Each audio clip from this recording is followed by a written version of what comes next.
చాలా మంది ప్రత్యేకంగా తెలుసుకోవాల్సింది ఏంటంటే, ఇంటిలో పెద్దవారు కానీ ఎవరైనా ఉంటే వారికి నరఘోష నరదిష్టి కనుక అధికంగా ఉంటే మేము ఏం చేస్తే బాగుంటుంది, అది కూడా మకర సంక్రాంతి రోజు చేసుకుంటే దానికి ఫలితాలు ఎలా ఉంటాయో చూద్దాం.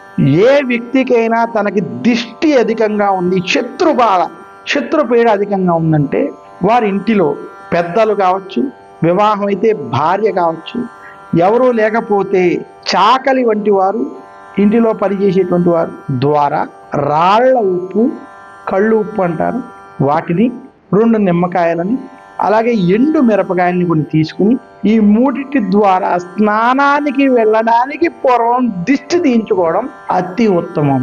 అలా దిష్టి తీయించుకుని ఆ రోజు గనక తలస్నానం ఆచరిస్తే, ముఖ్యంగా అది శనివారము, ఆదివారం వంటి రోజులు కావడం, లేదా మకర సంక్రాంతి లేదా పౌర్ణమి, అమావాస్య వంటి రోజుల్లో గనక ఇలా చేసినట్లయితే వారికి ఉన్నటువంటి దిష్టి దోషాలు తొలగిపోతాయి. ఇదే కాకుండా ఇంటికి సంబంధించి మనం కూష్మాండం అని అంటాం.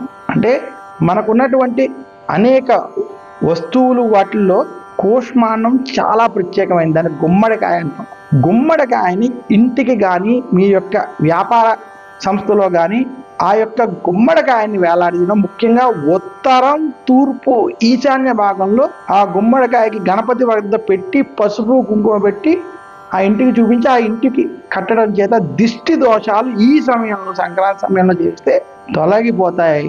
లేదా ఇది ప్రతి నెలకు ఒకసారి ఇలా ఆచరించడం చేత దిష్టికి సంబంధించిన దోషాలు తొలగుతాయి. అటువంటి నరఘోష నరదృష్టిని తొలగించుకోవడానికి మనకి ఉత్తమమైనటువంటి అవకాశం ఉన్నటువంటిది మకర సంక్రాంతి రోజు. అందుకనే మకర సంక్రమణం జరిగేటువంటి సమయంలో, భోగి సంక్రాంతి సమయంలో పిల్లలకి ఏదైతే భోగి పళ్ళు పూసి ఈ సమయంలో వారికి దిష్టి తొలగేటువంటి కార్యక్రమాలు చేస్తారో అటువంటి వాళ్ళ వల్ల విశేషమైనటువంటి ఫలితాలు లభిస్తాయి.